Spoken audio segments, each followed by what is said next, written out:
digital arena, on the app, on your smart machine, on X, YouTube, and Facebook. The Sportscast. Expect the unexpected.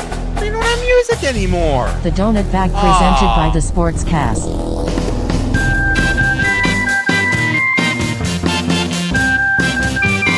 The Donut Bag, hosted by Joey Bag of Donuts. And here's your host, Joey Bag of Donuts.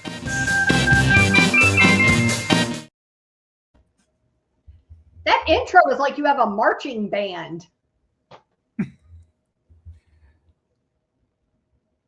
Oh no, That's Joe got the Donut booted. Bag Orchestra. Did I get booted? No, you were a little muted. Yeah. You're good I now. was muted. Okay. We are live, now. apparently. What a start. We are a well-oiled machine here. I don't even, gosh. Yeah, that really got me going. Let's call them the Donut Bag Orchestra with the marching band thing. Anyway, welcome to the Donut Bag Podcast, part of the Sportscast Network. If you want to join in the conversation, have a little scrolly thing there. Just go to youtube.com/@JoeyBagOfDonuts. So there are a few traditions on this podcast. One of them is one that LeeAnn is always a part of, where we make our predictions on the season, and we're always horribly wrong and horribly optimistic. Right now? But You're not springing that on me now, are you? No. That is not that. You gotta wait till training camp to get over, so we know if anyone got cut or injured. Not Joe doesn't care. Other team. Oh yeah. It's way too soon for that. Way too early. But another tradition is we do right before training camp. We try to guess what the biggest stories of training camp are going to be, or what we're most looking forward to, or what we're most looking to. And we kind of do it in Family Feud fashion. Now, I've identified 5 things, but before we get to that, we have a couple pieces of business. One of them is, boy, everything is slow and crappy on my end. Oh, well. There we go. One of them is, and this is to me a surprise, TJ Watt got signed. Was this a surprise to you guys, or is it surprising to did you you that expect it to be done by now? That it happened so early. I thought it would be I thought it would go into like August or September or something like that. I did too, but I saw that Mike Tomlin said he wanted it done before camp this year. You know, I saw that like Depot had tweeted that out, that he wanted it done early. He didn't want the distraction and the noise. I have to think too that like a little bit money, right, as a factor. You got Micah Parsons still hanging out there. You got Trey Hendrickson still hanging out there, banging their sticks on the ground that they want to be the highest paid defensive player in the league. And so, if you wait any longer on Watt like they did last time, then you got to factor in whatever that extra amount is. Those two get paid. You're paying them. Get it over with.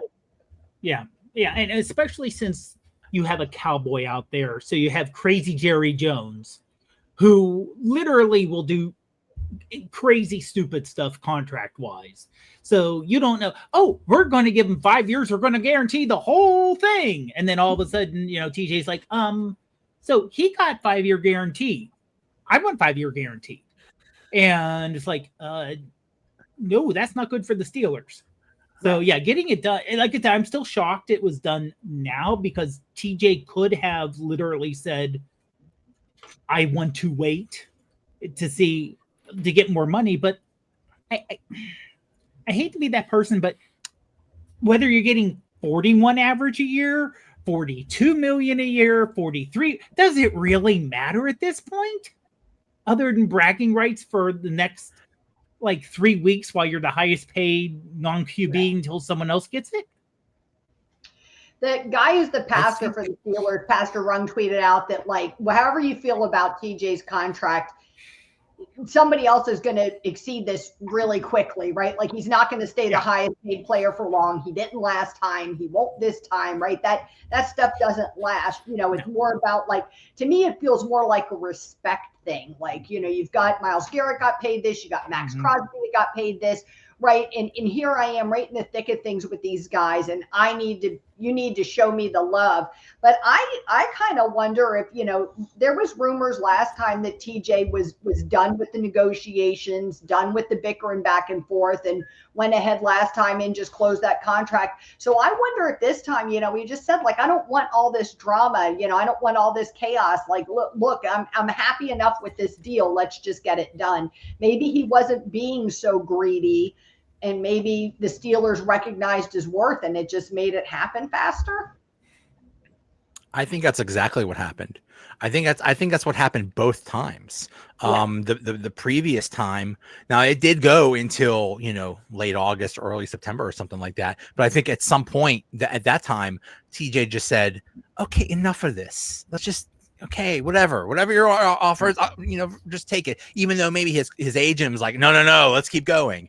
I think that might have happened this time. And I think this time, because, we got reports that, oh my God, he's so mad. Did you see that Instagram post? He put the peace sign. Oh my goodness.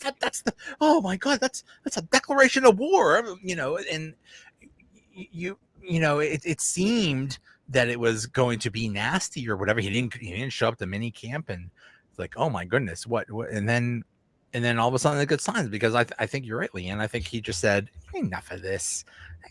The offer is good enough. Whatever. I think his main thing was, I want more than Myles Garrett, and that's it.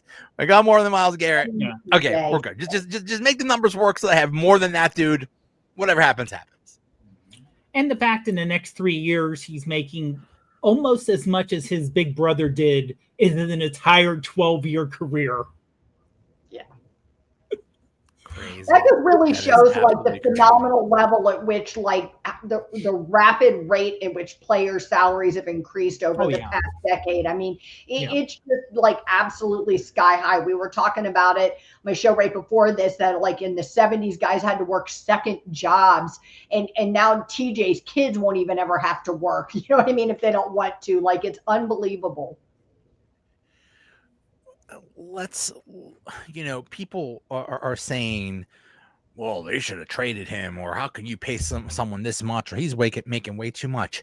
Really, he's not, because you don't look at it in terms of dollars. You look at it in terms of the percentage of the salary cap, and really, then what he's making now and what his contract is actually less of a percentage of the salary cap than it was his previous time. I think it's like around 10% or something like that. So it's crazy. Yeah, the salary cap has skyrocketed in the last few years, and that's just the going rate.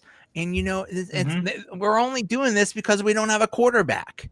Because, and then when we get a quarterback, we're going to have a quarterback on a rookie deal that's going to be making peanuts. That's why we can afford a TJ Watt and stuff. So, they should have traded him. Like, come on. That was never. Yeah, especially if you look at when TJ has not played, the Steelers are 1-10. Yeah. He is the MVP. I mean, just you're not there. The team loses. That is the MVP in my mind. That's the definition of valuable player. I mean, he is our quarterback. He is our Joe Burrow. Yeah, he is the most important person. Now, you hope in the next 3 years they either distribute that, not necessarily his position, but that this is the most important person on the team, as he's in his 30s, which I know he's young enough to be my kid. But for football, you got to start thinking, okay, we need now the next indispensable person. So we're not like the Steelers were for a while. Oh, we held on too long and we didn't prepare. And honestly, I'll blame the previous Steelers administration. When Ben was getting up there in age, you didn't prepare thinking, okay, Ben's maybe got 3 years left. do we want to prepare life beyond Ben? But they were like, no, we can't do that because we'll make Ben mad and angry if he thinks we're going to get a replacement. So, look how Ben reacted when Mason Rudolph came in. Right. It's like, no, dude, you're getting up there in age for a quarterback. In fact, you're old for a quarterback. Most quarterbacks don't last as long as you, especially the way you're playing. So, yeah, it would make sense. That's why we were left, literally when Ben retired, we're like, oh, we need to find another quarterback. Well, we know Kenny Pickett. He played in the same building. Let's pick him in the first round. And we saw how that turned out. Then we had 3 years of trying to, guess he really wasn't the quarterback of the future or even good enough, as we're seeing in Cleveland, because if he was good enough, he'd be starting in Cleveland right now. And no, Joe Flacco's like 57 is going to start instead, which is wacky. It's absolutely, that's the wackiest situation ever. Look, to all these people who keep talking about like you should trade TJ, there's just such a group of our fan base that's like so bitter and they just want to be angry about everything and they're just never happy. And so I keep saying to them, well, make it make sense to me because look, I'm going to save receipts. You're saying we should have traded TJ and he's old and he's not worth it and all of these things, right? But then you're also going to talk about how we're going to get like 6 first-round draft picks out of some team for him. But then also talk about how the Steelers don't know how to draft anybody in the first round. Like make it make sense. Like none of this makes sense. You can't have like all of this can't be true, right? And you just have to look at like the impact that somebody like Watt. It's the reason I advocated so hard for Cam Hayward last season when he was up for his contract signing, because you look at the impact a player like that has on the team, and it's much more than just stat sheets and all of those things. I think it's bigger than that with guys like Watt, with Cam Hayward, and I think that's the case. I think you bring up some really good points about Watt and the reasons why we were able to do this contract right now. Do you know what I mean? Not having the big quarterback contract, but you have to, I think fans look at like in this little bubble of like, well, here's TJ's stats from 2024 and he was hurt and that's a sign you're old and all of these things.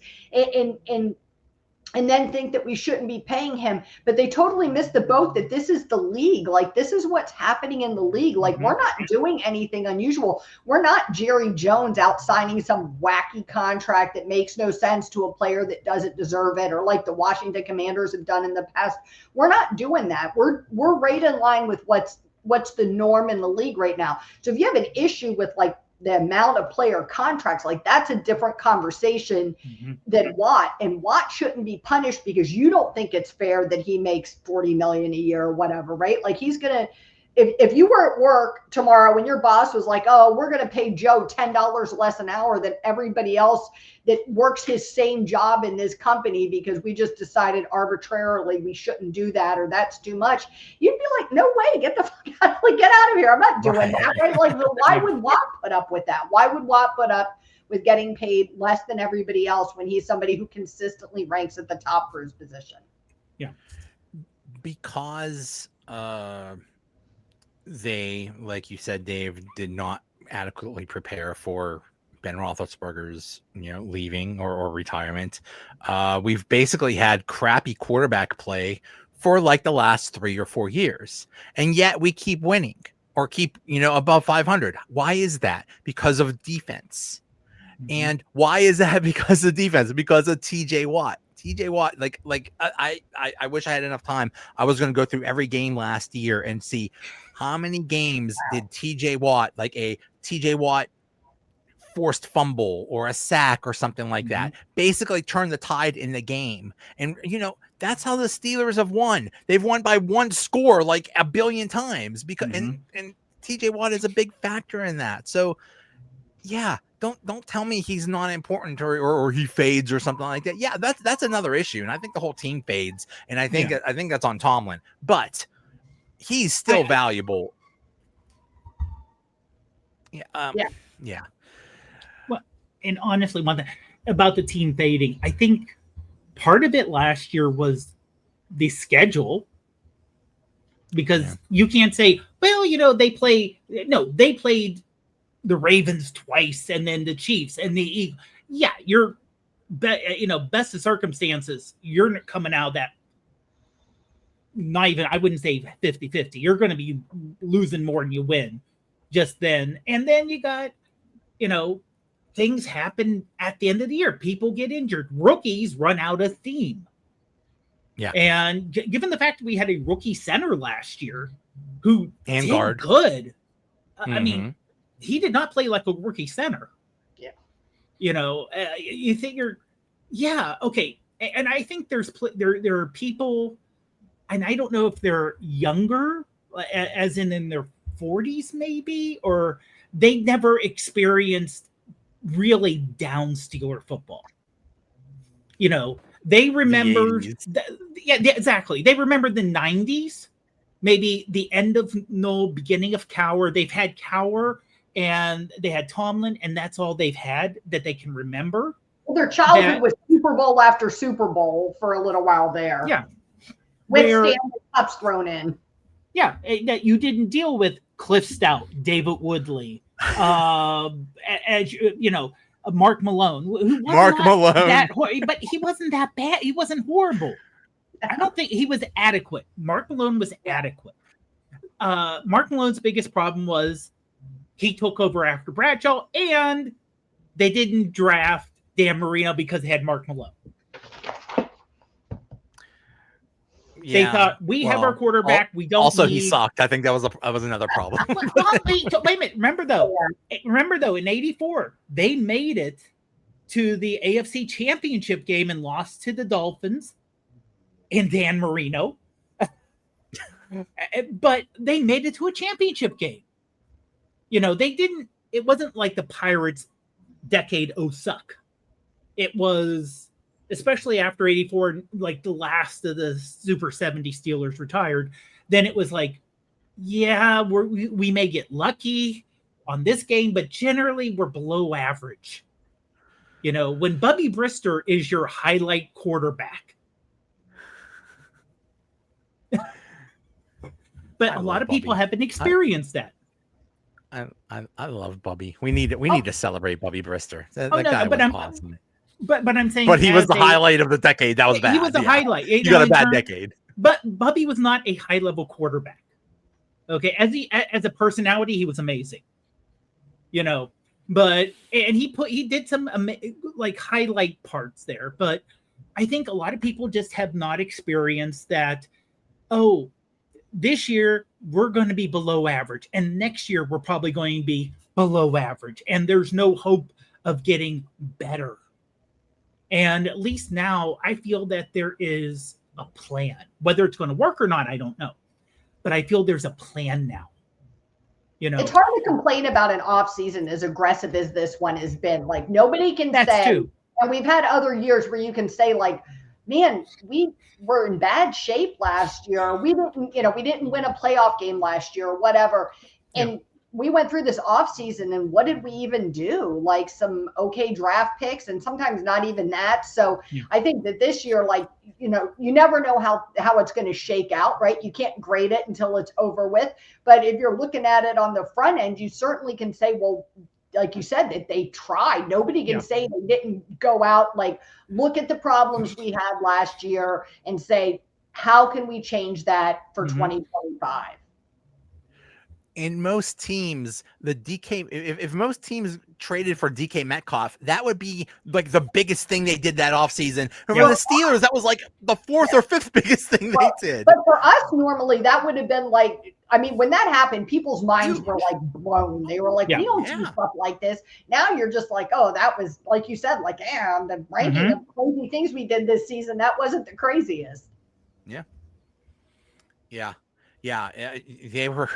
They were aggressive. What a crazy offseason that really did not have a lull. And when in the dead period, they trade Minkah Fitzpatrick for Jalen Ramsey and Jonnu Smith. That was when things were supposed to be dead. It's been a crazy offseason. And that's the thing, though, is people keep saying, well, the Steelers are all in. They're all in. No, they're not. They just did a whole bunch of things for the short term without sacrificing the future. Yeah. They have a ton of picks. There is a plan. The plan is we're going to get our Messiah in 2026. But in the meantime, we're going to try to build a good team, and in the short term, get some dudes and see if Aaron Rodgers still has something left in the tank, and let's see if we can win this year. A playoff game, and so I think that that's what this is. I think that they felt like, all right, we've got this. What can we do to get us to this place where we win a playoff game? And who puts us in the best? What quarterback is out there that's reasonable that puts us with the opportunity to do that? And it's Aaron Rodgers. And whether you like him or you don't like him, do you know what I mean?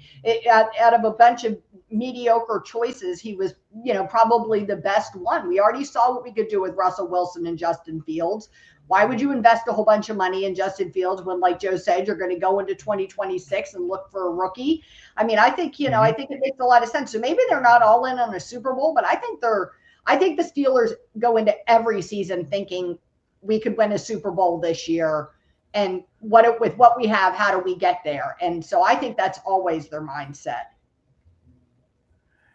This whole thing about they got to win a playoff game, it's almost like an obsession. I think they are so sick and tired of just making the playoffs and then not only losing in the first round, but getting blown out every single time. I think they're like, I don't care. We're going to win a damn playoff game. I don't care what happens. I think that's their like, it's like win a playoff game or bust. You have to almost. I mean, because come on, with the fan base, I mean, you got people, he who shall not be named, Pittsburgh Voldemort, talking about how TJ doesn't deserve to get paid because his playoff record. Like, how are those two things linked together? Do you know how many outstanding? I'm pretty sure there's other people on the field. That wasn't just TJ Watts. He's not doing this on his own. Like, is he supposed to throw the ball, run down, catch it, and tackle himself? And I mean, come on. This isn't tennis. Right.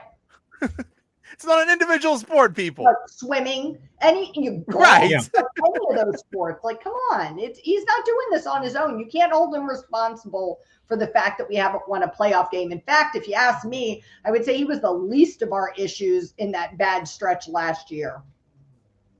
Right. Yeah. Right. Yeah. I mean, the league did the Steelers dirty with the schedule, but losing Pickens basically killed them. And that's Omar Khan's fault. And bringing in Cam Sutton, that was a huge mistake. Yeah, that kind of. I think that kind of broke the team. Like toxic on the defense. Yeah.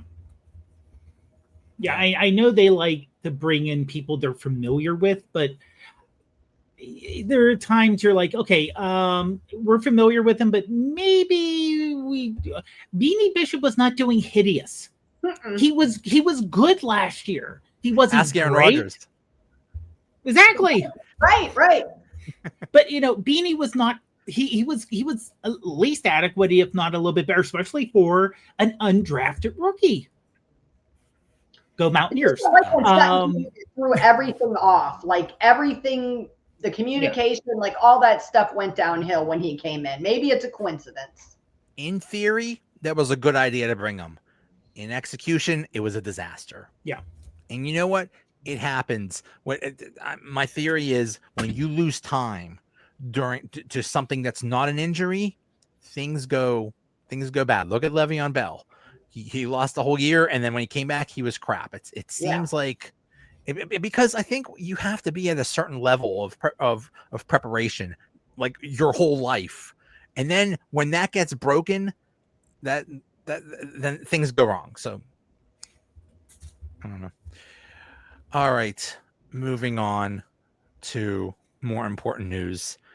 A new uniform was revealed. Hey. A throwback to supposedly 1933. It was similar to the that they released in 1994, but it's different. And I would say reaction is mixed. LeeAnn, I know you love it. Why Why do you? Well, let's start with you, LeeAnn. What do you? Why do you like it? I like it because, like, here's my thing about it, and this is, I know, like, the majority of fans, the thing they really didn't like was the tan pants, but I felt like the whole point of this jersey was a throwback, right? It wasn't an alternate jersey, it wasn't an alternate uniform, it was a throwback. It was supposed to be a throwback to 33, and in 1933, in the 30s and 40s, a lot of teams wore tan pants. So I think it, like, if you're trying to do things authentically, like, they would have never, like the black pants that people kept mocking with it wouldn't have happened, right? So I thought if you're trying to make it somewhat authentic, I thought it was fun. I like that the Steelers go out on a limb with that kind of stuff. I like the Bumblebee uniforms too. I just think it's fun to do something different. We're a team that's like so traditional in our traditions. Our uniform always looks the same. You see all these other teams like change their colors and change their logos and do all these things. The Steelers never do that stuff, and I love that about them. So to me, like, this was a little bit of a step out on a limb. It kind of reminded me of the Batman, with the Batman movie, the Dark Knight uniforms that they were wearing on the field that day with Hines Ward and Ben. I just think it's fun. I think they're fun and different. I don't know. I think it's something different, and I like it.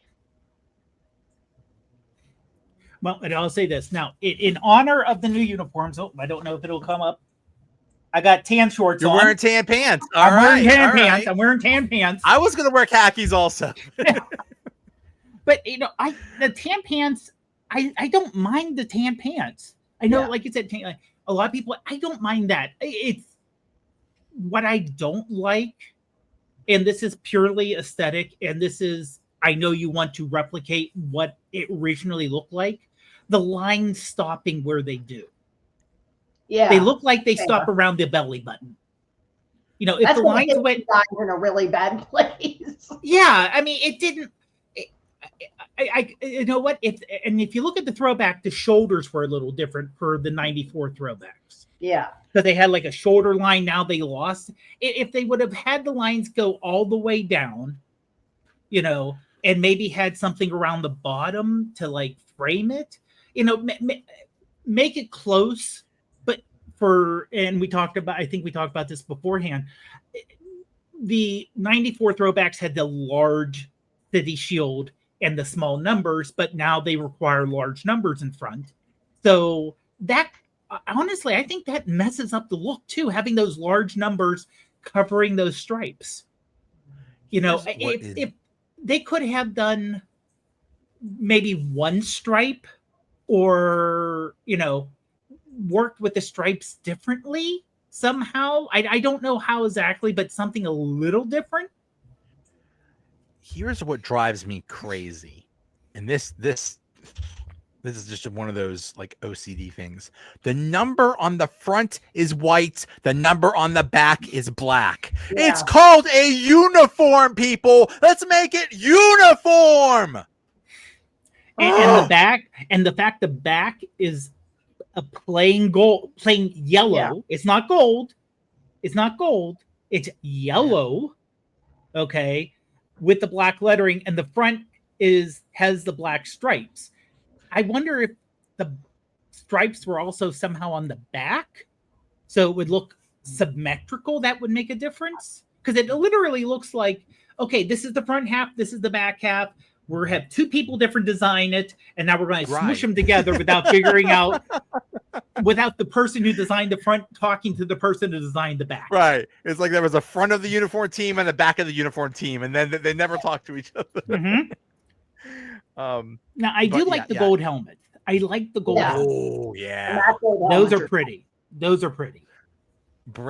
Keep those for more games. I like the gold. I like the yellow helmet. Yeah. Yeah. I don't know what the regulations, because the NFL is so peculiar to keep it clean about uniforms and what's allowed and what isn't allowed and what you can do and what you can't do, that I don't know if you're allowed to have, this is our home helmet, this is our away helmet, but that would be cool.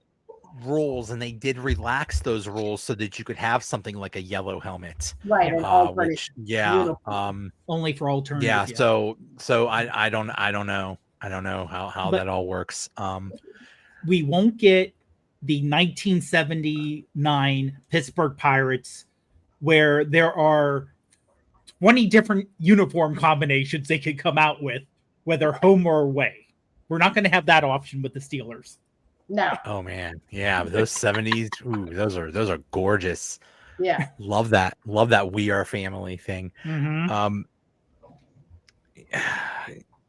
Yeah, I mean, LeeAnn, you nailed it. It's not an alternate jersey. It's a throwback. Now, one thing, a couple things they could have done. There was the one where it was like a triangle from, I forget what year it was, like the 60s or something like Yeah, that. 69. Kinda, 69. Yeah. There was that, but then from the 70s, have you seen those all white ones? Yeah. Ooh, baby, give me an all white, like an alternate color rush thing. Ooh, I like the all white. Could you imagine like all white and then like tell like the stadium, let's do a whiteout or something like Penn that, State, like do a Penn State whiteout, like which I think is the coolest thing in football to see is when Penn State does the whiteout. Something like that would be awesome. Yeah. So we'll see. Let's call it what it really is. It's a money grab. Of course. Everything's Darren. Hi, Darren. Darren, not a fan of tan. If they made the pants black, I think we would love it a lot more. But it's a throwback, so I guess that's what it was in the 30s, and then that's what we do. What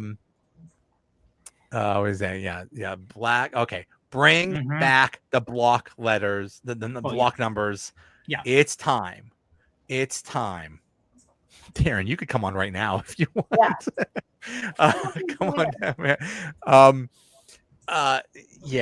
We'll see. And they're apparently they're going to have these throwbacks on a Sunday Night Football against the Packers. I don't know. I don't know if the Packers are going to do their own thing. I don't know. I want to say no. I think they just wear the normal, but the Packers did have throwbacks when Aaron Rodgers played with them, and they were tan pants also. They were tan pants. Yep. I hate the Packers throwbacks. Yeah. Now I own the team. I should say something to them. I hate that because they're like blue and yellow or something like that. Like when you think Green Bay Packers, you think it's an iconic look, and then they have this whole other thing. Like that's dumb, but okay. Yeah, we'll see. And I also have a problem with the color yellow, with the shade of yellow that they chose. But okay, it's more yellow than Steelers gold. Right. I mean, you can see behind me. I have a terrible towel that I own that I took a picture of. That's gold. That's Steelers gold. Yeah, that's Steelers gold. Okay. Yeah. Why do you go dollar store yellow? I don't know. Yeah. I don't know. Yeah. That's a weird choice. Maybe that's what they did in the 30s. I don't know. Now, in week 3 they play New England. And New England is bringing back their throwbacks, which is one of my favorite jerseys ever. The old ones from the 80s, the red with the white with the. Oh my goodness! Yeah, I love it. Just to make sure, they are bringing back the snapping Patriot on the helmet, right? Pat Patriot, I think his Pat name Patriot. Yeah. I mean, admittedly, it isn't as streamlined as the current one. And admittedly, if you're a Patriots fan, you don't have fond memories of those teams. No. Okay, you have. Hey, remember that time I got blown up by the Bears in the Super Bowl? Yay! Let's remember when that. We gave up William. Remember when the Fridge scored a touchdown against us in the Super Bowl? But they didn't give it. When it was such a blowout, I was like, "Let's give it to the fat guy. Let's let the fat guy have a touchdown." But they didn't give it. But they did make sure. Well, but they didn't make sure Walter Payton had a touchdown in the Super Bowl. But they made sure the Fridge did. Yeah, I saw some fans saying that about the Steelers, though, that nobody should want to go back and remember the Steelers' early days in the 30s and 40s. And look, I definitely don't disagree with that. But then I guess that's the case for a lot of teams, right? But the whole point is like the storied franchise, the proud history, the longevity, right, is what you're honoring, not their outstanding game right during that era where they never won. Now I want to look this up. My memories of the 94 throwbacks, which are very similar to the ones that just just came out, are that the Steelers, I think they only played one game in them and they lost. Maybe they played more games, but I remember they did not have good luck when those throwbacks. But when they had the Bumblebees, I think they played very well in the Bumblebees. And I think there's a good reason for that. I think other teams looked at these Bumblebees, and there's no way you could keep a straight face going against somebody in this freaking uniform.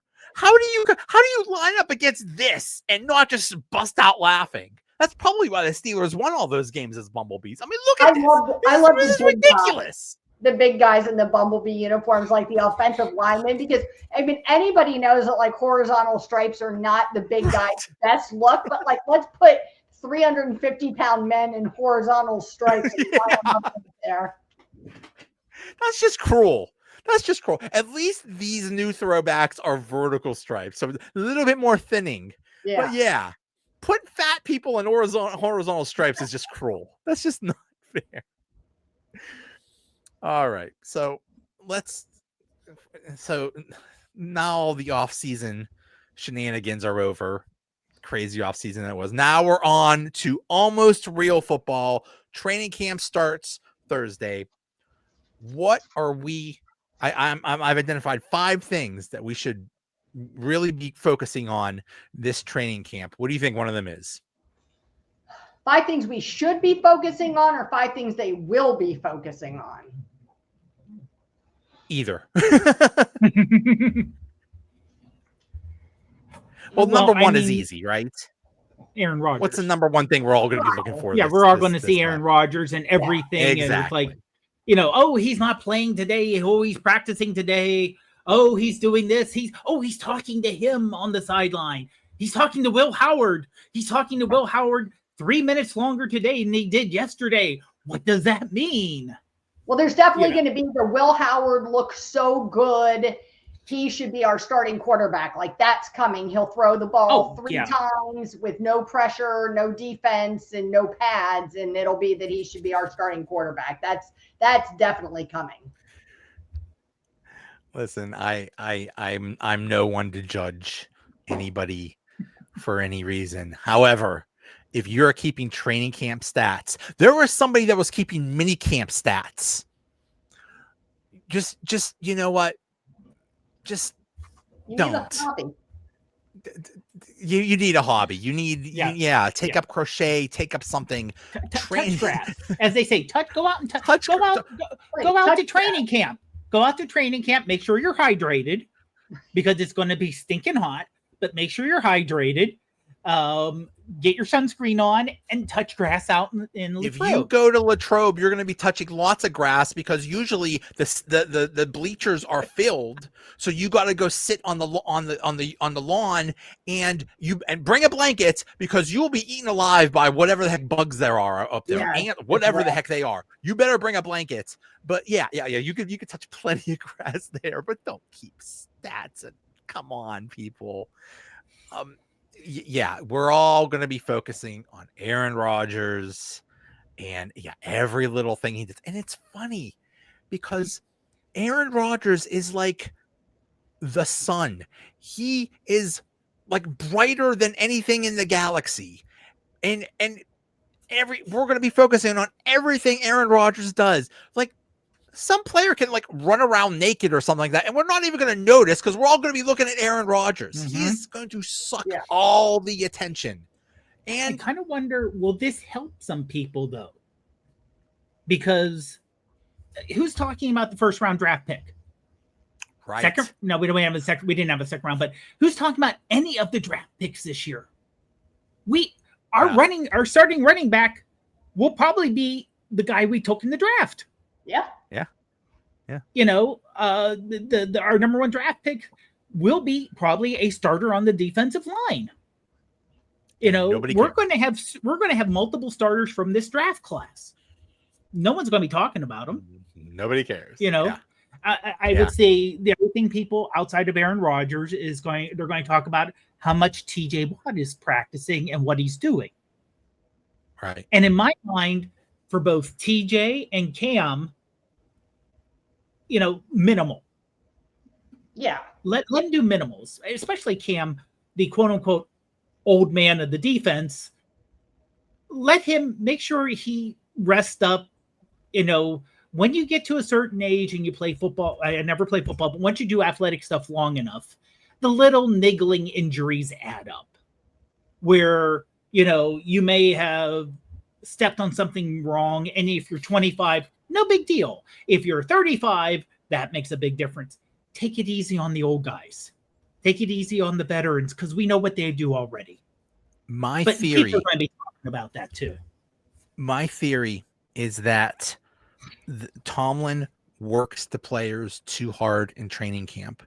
They pride themselves on we have the toughest training camp. We're the hardest hitting, blah, blah, blah. Yeah, you're beating the crap out of each other in July. And meanwhile, come December and January, you're gassed and you suck and you lose at the end of the regular season and then you limp into the playoffs and get killed. So maybe take it easy. It's Another thing is because Merrill Hodge says the exact opposite. He says that they're too soft on players now, and that's the reason why we have so many soft tissue injuries that didn't used to exist back in like the 70s, 80s, and even into the 90s, where they had more contact practices in camp, more contact practices to start the season, and the guys' bodies get used to getting hit. And if you don't go through that process of being used to getting hit, then you don't acclimate and you get hurt. But back in Merrill Hodge's day, like every other day, some player would just die. It was just like, Right. what happened to him? Oh, he's dead. Okay, just pick him up and move him over. Put him to the side. Let's keep working. Also, I mean, people back in the day, the off season was the off season. You know, literally, right. It was you sold insurance, or you're a car salesman or something. Yeah. You weren't working out, or if you worked out, you did work out at home or you went to a local gym and you worked out, but you didn't have the high level training they have now all year round. You know, literally it was, you have to go to training camp to lose 15, 20 pounds that you gained over summer shape. to get in literally shape. Get in shape. Right. And now they come to training camp in shape. I mean, literally these guys do not, it almost sounds like I'm equating to professional wrestling. You have people who were professional wrestlers back in the 70s and 80s when they wrestled 200 plus days a year. And you literally saw the family 3 days a month. And you're like, oh, no one got injured back then because your body got used to bumping and it got used to it. And you build up the body calluses. Partially it was also the fact you guys were coked out of your minds and or you were drunk or coked or you were on some kind of drugs heavy. And same thing a lot of times with where you didn't care. And then I hate to say it, Merrill Hodge for a while there had trouble finishing sentences. And he denies the CTE exists. Yeah. It's all relative compared to the 70s and 80s. Training camp is a lot softer. Yeah. However, relatively, the Steelers have a harder training camp these days than other teams. For example, Cincinnati Bengals, I'm pretty sure what they do in their training camp is they just have lawn chairs and they work on their tan and they just lay there and stuff. And then when the regular season starts, they go 0-4 because they didn't really do anything. So I was going to say, how's that working out for them? Exactly. Every year, I guarantee you want to make money, bet against the Bengals like the first couple weeks of the season because they're never prepared. Also, I think the Dolphins too are another ones that do like no contact at all or whatever in camp and struggle more than most teams. But I mean, there is, and I'm saying these are professionals. high-paid professionals who have high-paid professionals trainers. These aren't the players are not doing this on their own. The coaches hopefully are not doing it on their own and what they feel. They have medical staff that looks at, okay, these people work out this, and here's the injury for this, and therefore we're going to look at this, because you need that happy medium. You need the practice, you need the contact, you need that initial where you're used to it. But if you do it too much, you're going to get injured. You need that happy medium, and these are professionals. But the training they do, the training they do does not involve physical contact. The training they do is, lifting and running and stuff like that. But like you said, the pro wrestling reference, you got to get your bumps in. You got to get that physical contact. You got to hit. And yes, it is limited now, but still, it seems like the Steelers do more than other teams now. Yeah. They do. Yeah. I just remember the last time TJ Watt had that contract thing, in the entire training camp, he held in. So he didn't really do anything. He was just on the sideline, working out or whatever. What happens in the regular season? He has like one of the best year of his career. So the best year of anyone. That's when he tied for the sack record.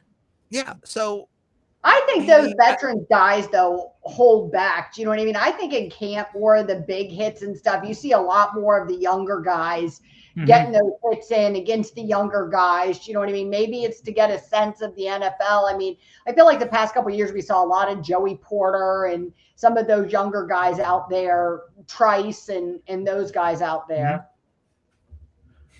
Good point, Aaron. Yeah, Roman Wilson was lost for a season during a non-contact drill. And remember, Wilson got out of his car and ripped his leg apart or whatever. So, and then there's the Russell Wilson hitting a tackling sled and being lost for almost half the season. So, which was Roman Wilson was my next guest for like topics that we'll be following in training camp. So that was a good segue from Darren. I definitely feel like a lot of eyes will be on Roman Wilson and whether he's wide receiver 2, is he the real deal? Did we totally screw up by not getting somebody else or letting Pickens go? I don't think we messed up by letting Pickens go, to be honest. I don't think we're going in terms of, yes, he talent-wise, yes, I think, going down to Dallas, he is going to cause so much havoc down there that he will not have this kind of season he had with the Steelers. Not even close. And we'll see. I know, but also, if he would have proven himself to be mature or maturing, they may have kept him. But he really wasn't. Here's my theory on that. There is a report that said Aaron Rodgers wanted Pickens gone, and that's why he's gone. It's like, no, I don't think that's what happened. I think the Steelers saw this, like, okay, we're getting Aaron Rodgers. We know what Pickens is like, that the dude just does whatever the hell he wants. And we know that Aaron Rodgers is going to say, hell no, I'm not dealing with that crap. So they got rid of him for that reason. It wasn't because Aaron Rodgers wanted him gone. It's because they saw that it would have been a disaster.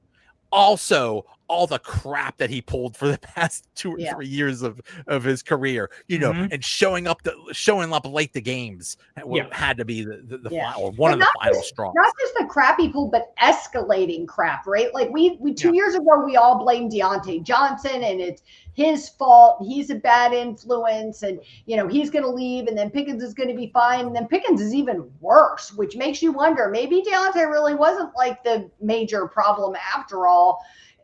I agree. Like, he showed no effort towards maturing and showing that he can handle these things. I mean, he did wacky stuff last year, and nothing was being said in the media, by the coaches, by his teammates. None of that was having an impact on him. To me, if you don't get rid of a player like that, like that's cancerous in your organization. You tried, you made more of an effort than most people would have made. And you can't you can't save somebody who doesn't want to save themselves. And so it's time to me, it was just time to cut ties. Would it have been great to see him on the field with Aaron Rodgers and DK Metcalf? Sure, like in theory, but not watching him fist fight Greg Newsome and attack fans in the stands and, inappropriate eye black and just the constant distractions, because all the fans that are saying like, oh, well, that would have been so great are the same ones that were complaining last year about all of his behaviors and would have been like, why did we keep him when he was doing that same stuff again? Oh, Tomlin can't control his players. People were comparing Pickens to Antonio Brown. Antonio Brown did all his crazy stuff off the field. On the field, Antonio Brown was elite. Pickens did most of his crap on the field, with like, hey, we have a Hail Mary. Oh, I'm not going to try to catch this ball. I'm going to go fight some dude and go into the stands, or I'm not going to try on this play, or I'm not going to do this crap. Yeah. Like a lot of crap he did, it was on the field.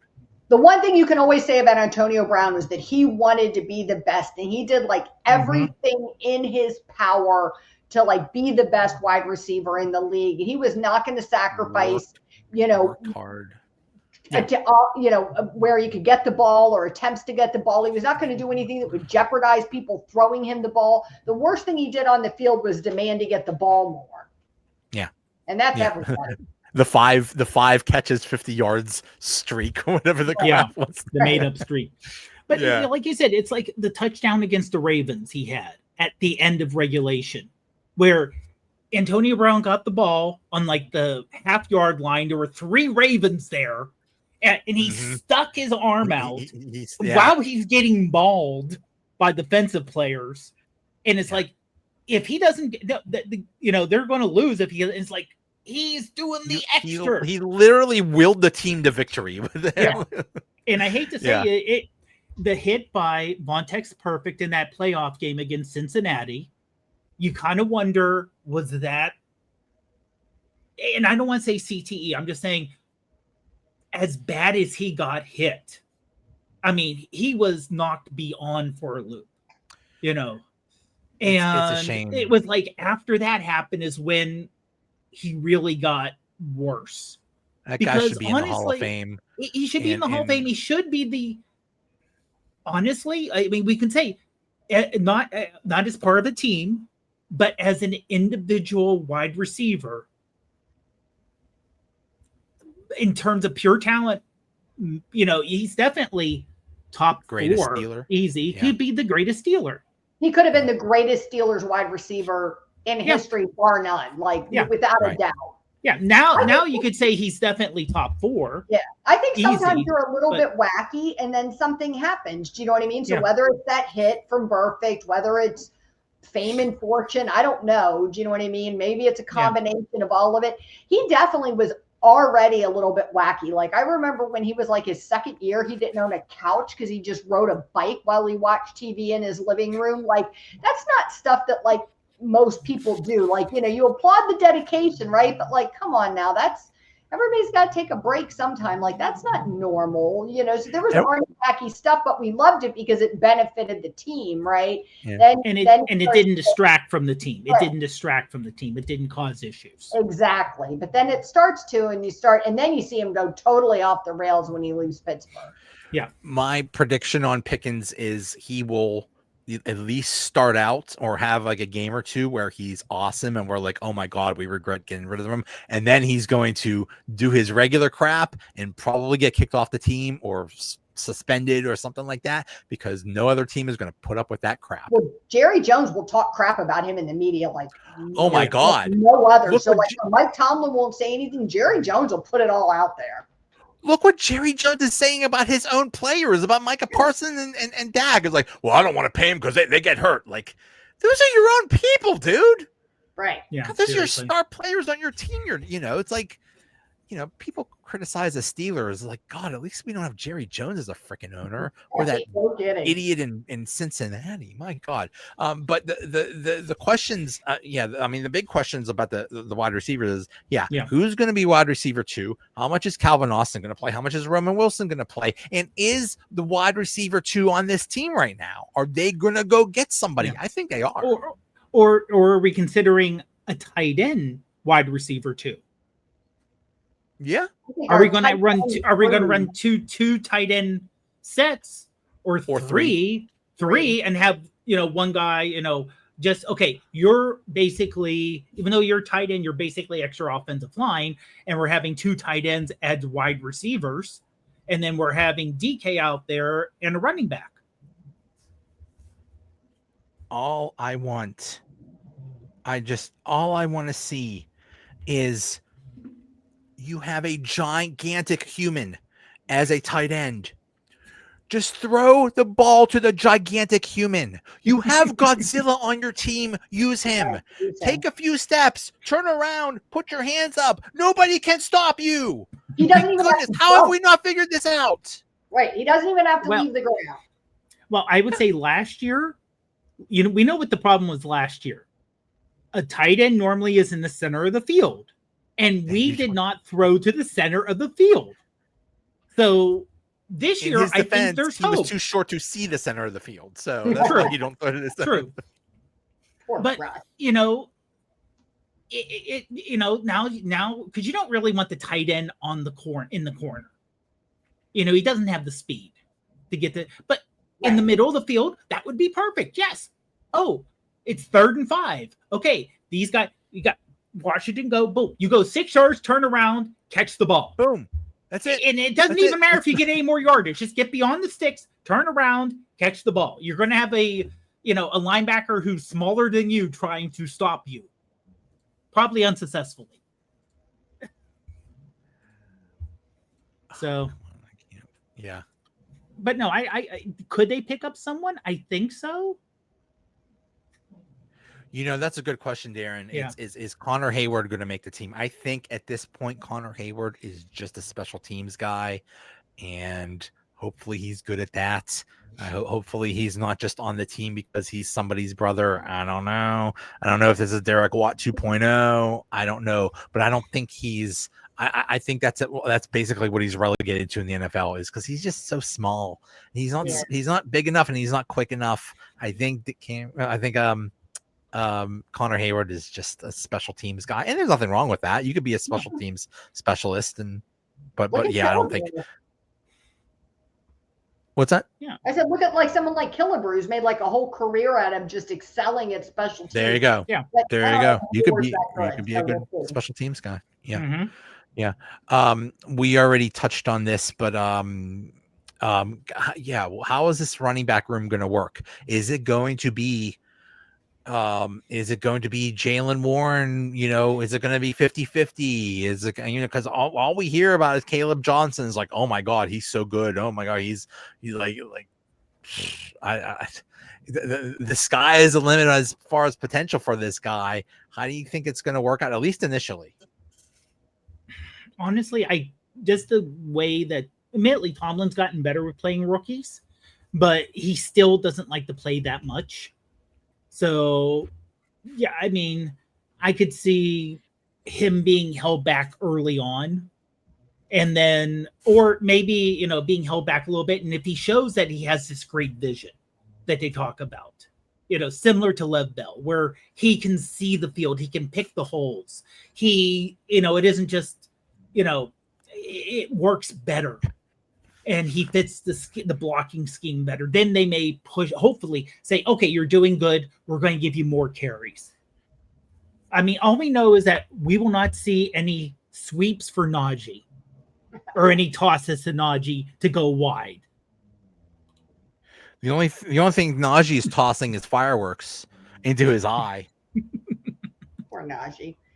Yeah, I think they're going to start out, with the bulk of the workload going to Jaylen Warren. I agree with that. I think they're slow to start the rookies, but I think it's going to transition because I don't think Warren is as great as everybody thinks he is, and exactly. I think that Johnson's going to take over, and hopefully we don't hear Cordarrelle Patterson's name at all. Oh my goodness, he's technically still on the team for some reason. Is he like a cousin of Arthur Smith or something like that? Is this every day? You must have incriminating photos of Arthur Smith doing something. Maybe. Why is he still on the team? I check all the time, once a week, so I can rejoice when he's finally. Look, he was fantastic with what he did when he did it. Time has passed him by. Yeah. he's old. Yeah, he's what, 33, 34, something like that. That is ancient for a running back. Yeah.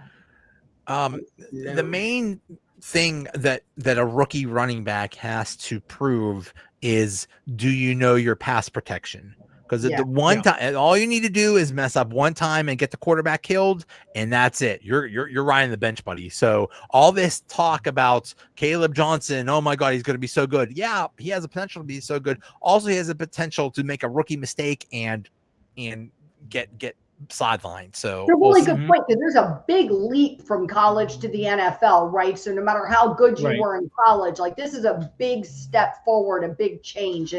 And so I agree. I don't think, all these guys that want him thrust in week one, in majority of the snaps, I think that would be setting him up for failure. Yep. Yeah. Darren alluded to this. Oh, sorry, go ahead. One of the big differences is that you get guys in college who are used to allowing their athleticism to make up for technique, because you're not playing high level competition every week. You may have an opener against a rival, and then you play our orphans of the poor. Right. And then it's just a matter of, yes, you're bigger, you're stronger, you're faster, you can just outdo until outside of those. And let's admit it, for college, they're normally, if you're a high level college, you can say, okay, here's the 3 games this year we may lose. We should blow everyone else out, but these are the 3 games where there's competition with people across the board who are equal to us. If you're a top 10 team in the NFL, you got that every week. Yeah.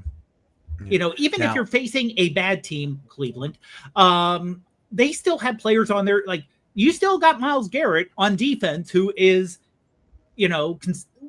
great. They're still professional football players. Exactly. Right? Exactly. They're still the best that are out there, even if they're not coming together or being coached very well.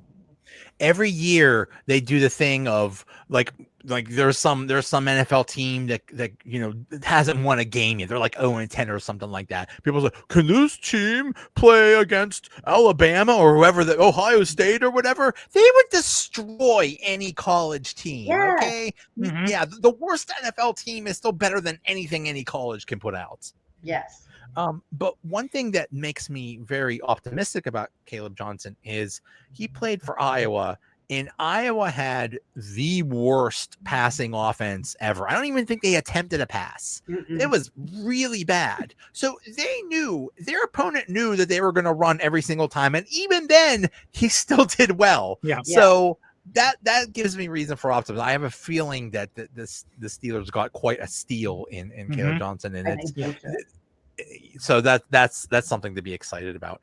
But Darren alluded to this. Caleb Johnson might have a great year if the offensive line is okay. This all depends on the offensive line, and I say this every single time I do a podcast. It all depends on Broderick Jones. Yeah. If Broderick Jones is good, this offensive line is good. If he sucks, we're in trouble. And another thing is, there is very little depth on that line. So if anybody gets hurt, we're kind of screwed. I would say that's where I could see them picking someone up, like a veteran, not someone literally. You don't want this person starting, but if they have to come in or if they have to start, it won't be. They will not be great. They may barely be good, but at least they will be functional. It won't be complete disaster. So, but yeah, right now, they, like you said, and there's so many ifs, if the line plays the way that everyone thinks they should, if everyone returns from injury, and if, it's like, well, his arm was injured last year, that's why he didn't do good and he was out of position. Great. Hopefully the arm's fixed. Hopefully him being back in position. These are if. These are big ifs. If it works out, honestly, if it works out, this team could be a really good team. Solid off. The defense is going to be really good. Okay, outside of weird stuff happening. We all think the defense is going to be good. If the offensive line can be decent, we're not talking great, good, solid, where Aaron Rodgers isn't flat on his back. And then all of a sudden we got Mason Rudolph in there also flat on his back. And, if they're decent, this team, it's definitely, I would say, playoff. It's not weird. We're not weird saying playoff, not winning the division because Baltimore is so damn good, but definitely playoff, not squeaking in.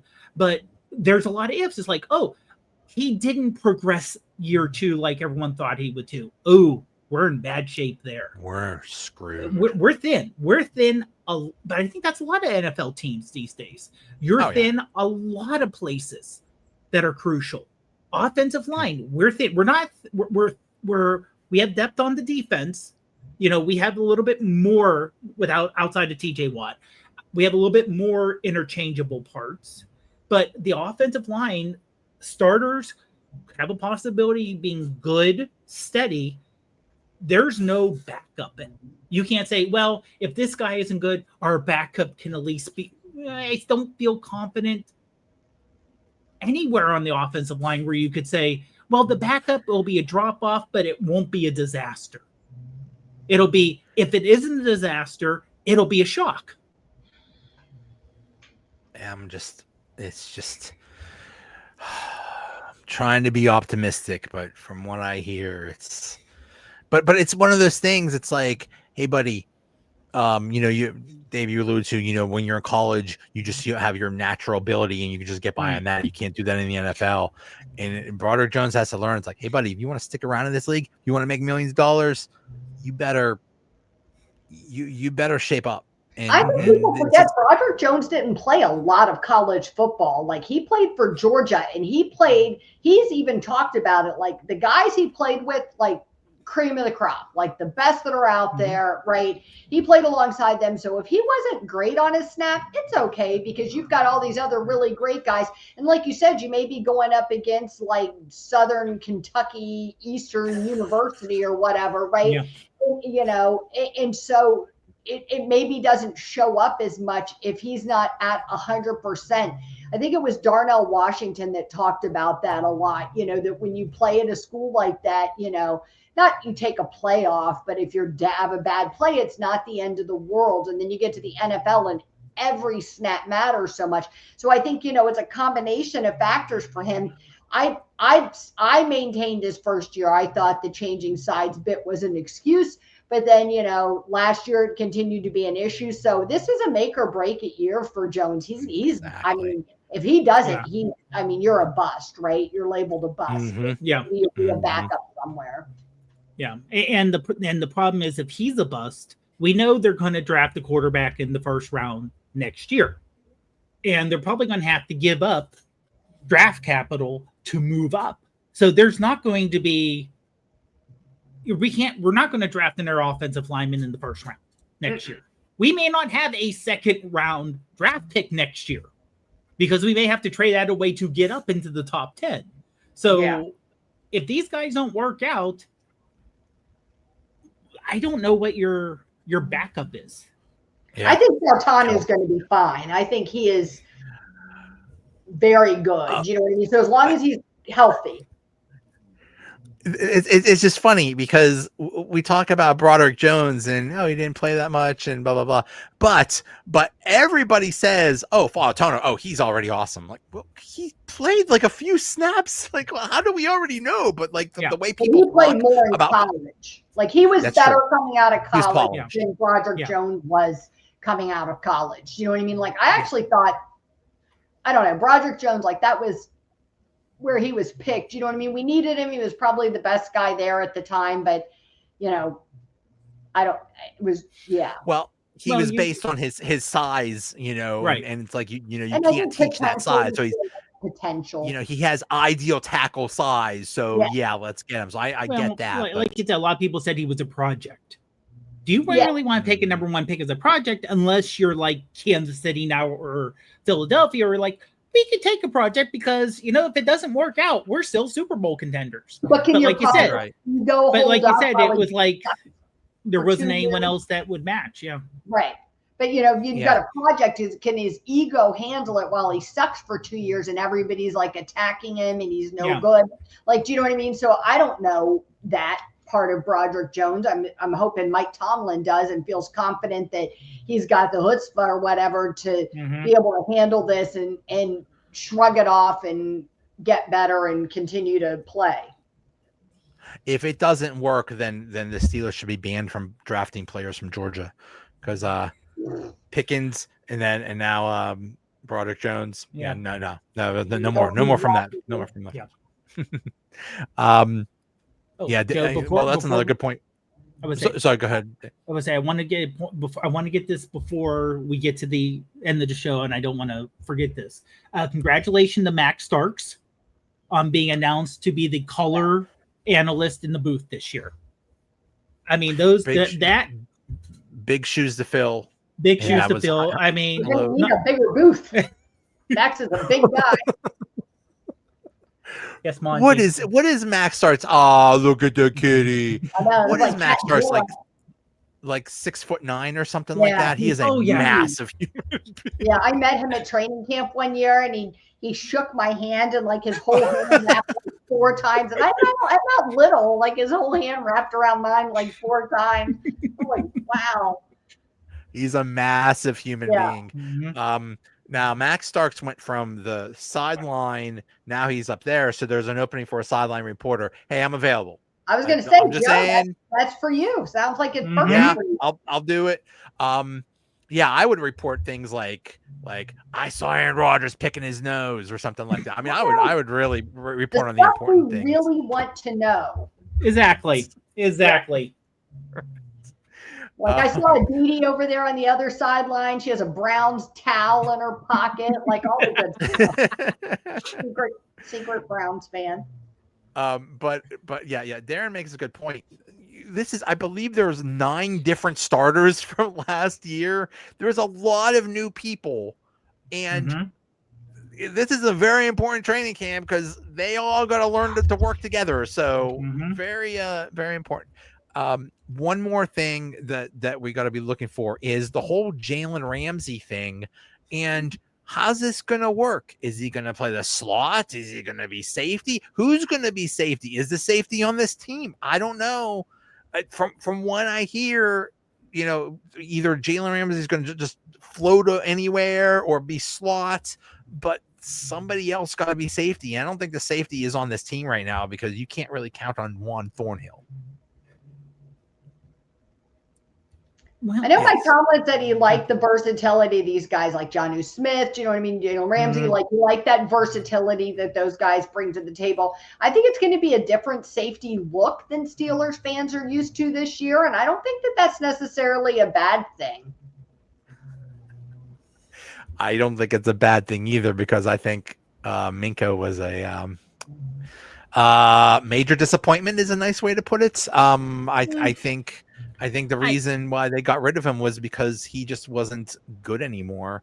And this excuse of, oh, well, he was protecting the deep field or whatever. It's like, yeah, but it's like Jerry Dulac said. To do like a lot of stuff that Minka, you know what I mean?